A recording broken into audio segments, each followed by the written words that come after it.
తాజా 30 బాహుబలి సినిమాలో శివగామిగా రమ్యకృష్ణ, కట్టప్పగా సత్యరాజ్ అద్భుతంగా నటించారు. వారిద్దరూ సినిమాకు చాలా ప్లస్ అయ్యారు. శివగామి రాజమాత అయితే కట్టప్ప సింహాసనానికి కట్టు బానిస. వీరిద్దరూ ఇప్పుడు రాజుగా రాణిగా కనిపిస్తున్నారు. చెన్నైలోని ఒక థియేటర్లో బాహుబలి సినిమా ప్రదర్శితమవుతోంది. ఇంటర్వెల్ తర్వాత లోనికి వచ్చిన ప్రేక్షకులు తెర మీద వస్తున్న దృశ్యాలను చూసి షాక్ తిన్నారు. రమ్యకృష్ణ, సత్యరాజుల మధ్య రొమాంటిక్ దృశ్యాలు కనిపిస్తున్నాయి.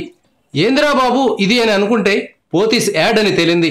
రాణి కోసం రాజు పోతీస్ చీరలు ఇచ్చారు. ఆ మధ్య ఒకసారి ఒక సీడ్స్ కంపెనీ రమ్యకృష్ణతో ఒక యాడ్ చేయించింది. టక్కును చూసిన వారికి బాహుబలిలో ఈ దృశ్యం లేదు కదా అనిపిస్తుంది. కాసేపటి తర్వాత ఇది యాడ్ అని అర్థమవుతుంది. ఏదేమైనా శివగామి పాత్రతో రమ్యకృష్ణ పంట పండుతోంది.